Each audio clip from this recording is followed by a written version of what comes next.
staying in another country. Okay, there you go, recording na tayo.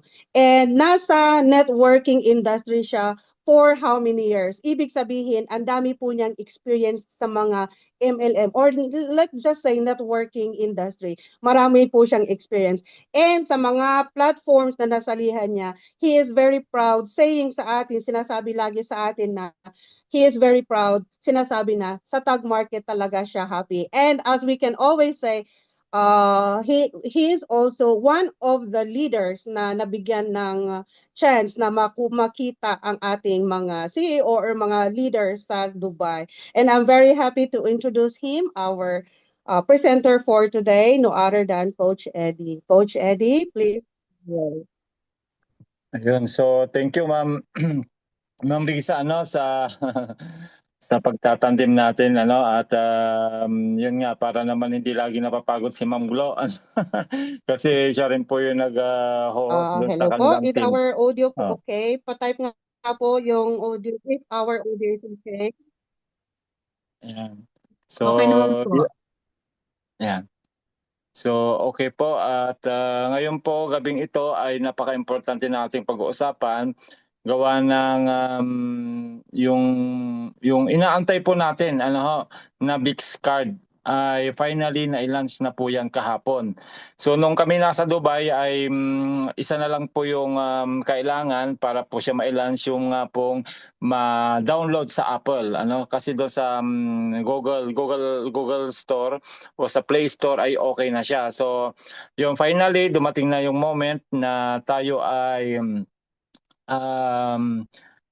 magsisimula ng gumamit ng ating debit card, pero virtual pa lang po ngayon ito. Yun nga lang ay medyo mabusisi ng konti kasi kagabi medyo matagal din bago ako nakapag-register kasi nga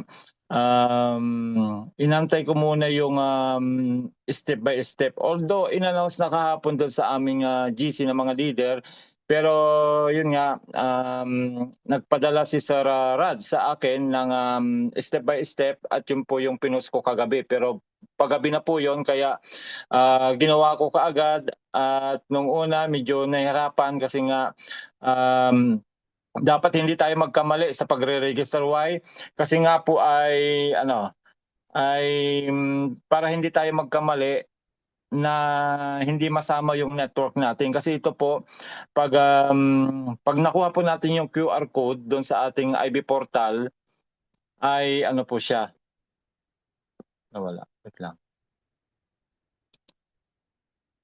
ay kasama rin po yung team natin. Kung tayo ay kumikita ng level 10 sa Profit Sharing Lot Commission, level 10 din po ito. Kaya napaka-importante na wag tayong magkamali doon po sa ating pagre-register. So ayan, papakita na po natin yung step by step, then papakita rin po natin yung actual na wallet after po ng ating pong PowerPoint. Ayan, share screen lang tayo.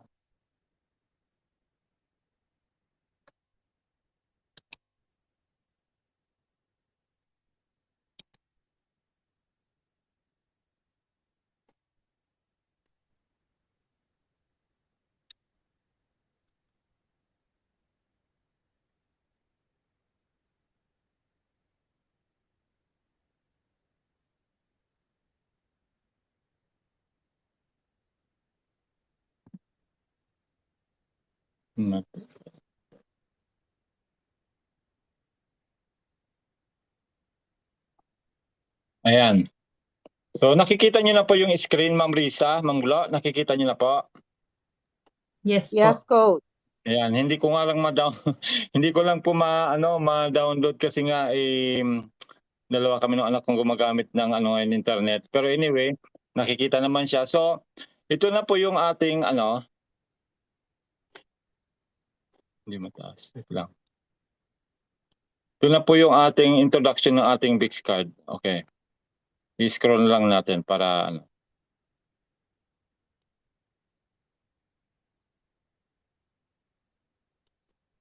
Ayan. So nakalagay po dito, VIX is live. Kahapon lang po 'yan na nag-live.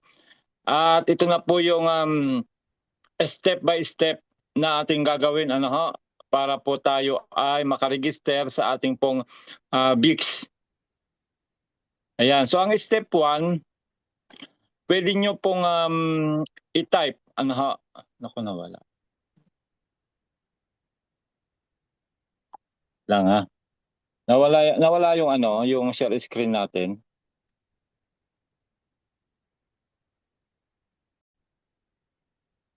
Ayan. Hindi na So yun po yung step 1, ang step 1 nga po ay yan. Ilalagay na kakopy po natin ito, then go to your browser, kung ano man browser ang ginagamit nyo, kung meron kayong Google, Firefox, basta kung ano po yung lagi nyo ginagamit. Pero usually naman ginagamit po natin ay Google o Chrome. Then yung step 2 naman, register using your email ID. Ayan. So, ang advice ko dito, gamitin nyo po yung email na ginamit nyo rin sa inyong tag market. Okay ha? Then, check your email and confirm. So, medyo dito po ako natagalan. Hindi ko lang alam kung pwede sa inyo. Kasi nga ay nung niregister ko na po yung aking email, tapos lalagyan nyo po yan ng password. May password po yun, dalawa yung password. Una, tapos uulitin nyo sa pangalawa. Then, nung niregister ko siya, ay wala po siyang dumarating na confirmation sa aking email. Kaya ang nangyari, inulit-ulit ko. Pero ewan ko lang ngayon kung meron na. Hanggang sa, yun, nag-succeed din naman siya. Ayan, nag-succeed naman siya. Then, pag na-confirm na po sa inyong email, go to login. Ayan, so magla-login na po tayo doon sa email. Then, step 3, okay. Pag nakalagin na po tayo sa apps ng VIX, ay maglalagin naman po tayo sa ating IB portal. Okay, sa IB portal, at pupunta po tayo doon sa ating profile. Ayan, profile. So sa profile, pag in-scroll down nyo po siya, after po ng mga QR code, after po nung CAPEX sa ating pong tag market CAPEX, tapos meron pa po yung Bit1 crypto wallet, din sa pinakababa po nandun na po si VIX. So may makikita na po kayo doon na register. Ayan, i-click nyo po yung register. Okay, i-click nyo po yung register. Then pag na-click nyo po yung register, may lalabas po na QR. Yan na po yung QR code. Yan. Ito po ang lalabas doon sa ating Stratify QR code. Then, pag lumabas po ito, babalik po kayo sa inyong apps doon sa inyong VIX apps na, app na. Then pupunta po kayo sa setting. So yung setting po ay nakikita po yan sa bandang baba, right side. Right side Click nyo po yung settings, then click the scan QR. Yan. Kasi yung iba kasi ang nangyayari, dinidirekta na nilang i-scan doon sa kanilang scanner ng cellphone nila. Hindi po pala ganun, kasi ganun din po yung ginawa ko nung una. So, ang lumalabas lang po doon pag in-scan mo siya ay IB portal lang. IB portal lang nalabas, tapos wala na. Wala nang kasunod nun. So, ganun po pala ang gagawin natin, ay magda-download muna tayo ng ating VIX app. Then, pag okay na, nakaregister na tayo, meron na kayong account, then, tsaka kayo pupunta sa scan QR. Yan, dito, sa settings po yan. Then, i-scanin nyo na po yon, yung galing sa inyong IB portal, i-scan nyo po yan. At pag na-scan nyo na po yan, ito na po yung lalabas, step 8, click nyo na po yung approve. May lalabas po doon na approve. Sa bandang baba, yan, ito, approve. Pag na-scan nyo siya, then pag nag-succeed siya, may lalabas po na approve. Then i-click nyo po itong approve. Ayan. Pag-click po natin yung approve, ayan, pwede na po nating lagyan ng authenticator. Depende kung ano yung security na pipiliin nyo, kasi either authenticator, either SMS, at may mga iba pa doon na pagpipilian. Depende sa inyo kung ano yung gusto nyong security na gagamitin. Ayan, so yan po yung step 8 at saka step 9. Step 9.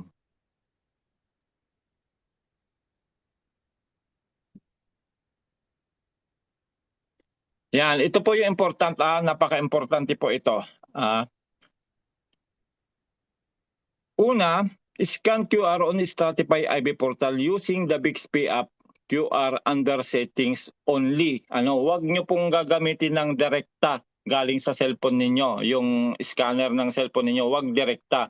Kundi kailangan mag-download muna kayo ng Bix. Then yung pinaliwanag ko kanina sa settings na QR, yun po yung mag-i-scan doon sa lumabas na QR sa inyong IB portal, okay? If above step is not followed, take note. If above step is not followed, you are not entitled for commissions. Yan po yung importante. Kasi level 10 po yan na magkakaroon din po tayo ng commission sa ating structure. Kaya maingat po dapat tayo sa pagre-register. Then sabi dito sa number 3, last date to register and secure your position is on 31st August 2026. So we have more than 1 month para makompleto po yung registration natin. Then ayan na siya. Digital asset made easy. So ganyan na po yung loob. Yan, papakita ko rin yung sa akin yung actual. Send, receive, pay. Ayan. Ganyan siya. Okay, so try ko dito sa akin na pumasok. Wait lang check ko muna kung naka-ready na.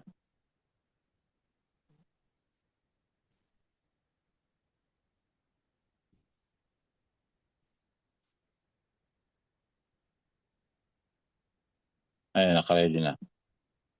Okay, wait lang Stop share. Dito tayo mag-share screen sa aking admin.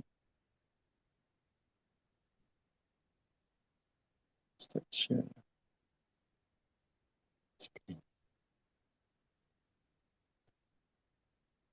Ayan, okay. So ganito na po ang itsura niyan. Exit muna ako.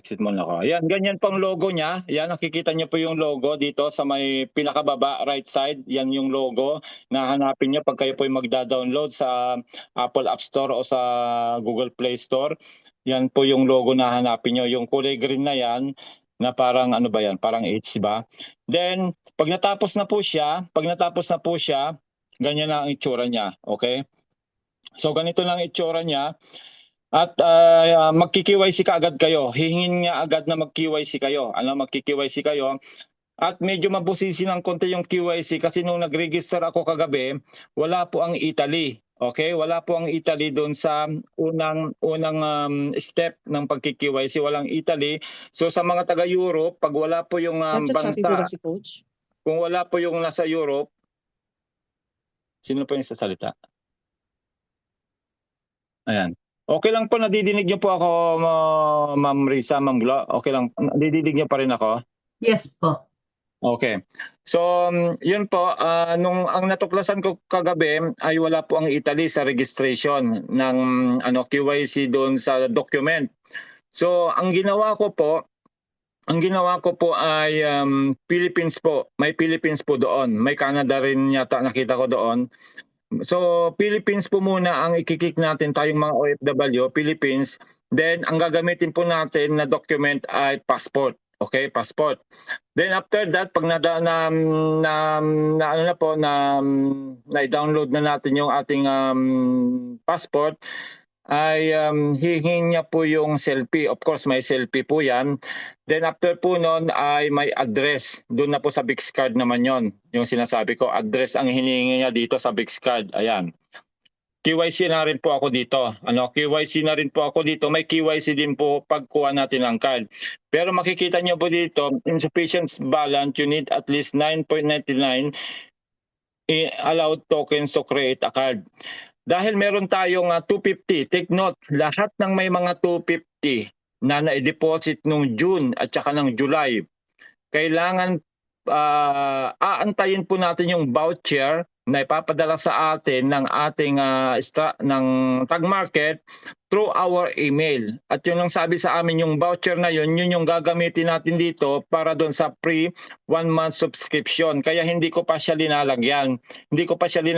Kasi nga may free po kasi tayo na 1 month. So free po yung 9.99 sa mga nakapag-deposit na ng 250. Kung kung gusto nyo rin na ma-free ninyo yung 9.99 na na subscription sa ating virtual card, ay mag-deposit po kayo ng 250.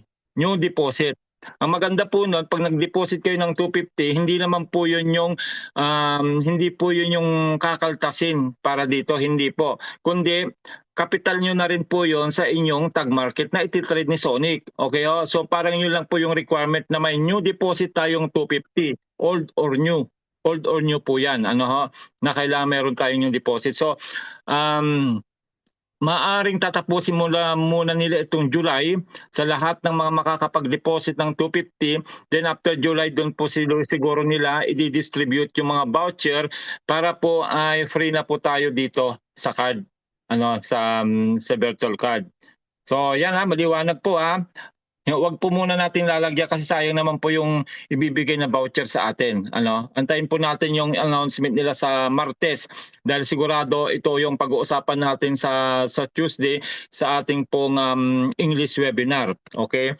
Then yung sinasabi ko kanina sa inyo na nagagamiting QR, hindi po yung cellphone natin na QR doon kasi yung mga cellphone natin 'di ba may mga QR din po 'yan, may mga QR code po. Hindi po 'yun yung gagamitin natin kundi yung mismong nandito dito. Yung mismong nandito sa ating pong dito, yung mismong nandito, yung scan QR na 'yan. Yan nasa unahan na 'yan, 'yan. Yan. Yan, ganyan siya. Ayan. Yan po yung gagamitin ninyong pang-scan doon sa QR code na ilalabas doon sa IB portal. Okay po? Maliwanag? Ayan. Yan. So, nagawa ko na kasi ito kung kaya tinuturo ko na sa inyo para hindi tayo magkamali. Kasi pag nagkamali tayo, hindi po masasama yung structure natin sa ating team. Kaya importante na gawin natin. Total, pinasa ko na po yan kagabi, yung ating pong step-by-step guide na gagawin sa pagre-register. Pero alam nyo, ako yung masayang-masaya. Ayan, stop share na po tayo. Yan, yun po yung yun po yung ating gagawin na step-by-step guide para makapag-register po sa ating VIX. Ayan. I hope masundan ninyo. Anyway, naka-record naman ito. Mamaya i-upload ko po ito. I-upload ko ito para meron kayong guide. Okay po? Ayan. Then, ang susunod po nating ituturo, pag lumabas na po yung, pag okay na siya, nakuha na po natin yung free na na 1 month through the minimum 250 na dineposit natin, ay gagamitin na po natin. Yun po yung susunod na ituturo natin para lahat ay magamit natin. Sayang naman yung free na na free subscription for 1 month. Kailangan magamit natin para pag lumabas na po yung plastic card, madali na para sa atin. Kasi ang mangyari nito, magde-deposit muna tayo doon sa ating magde-deposit muna tayo dito ng kinita natin. Then after that, yun na po yung ikakarga natin sa debit card at pwede nyo na pong gamitin yung pang shopping kung ano man yung gusto ninyong gamitin sa inyong kinita sa tag market. Okay ganun lang po siya.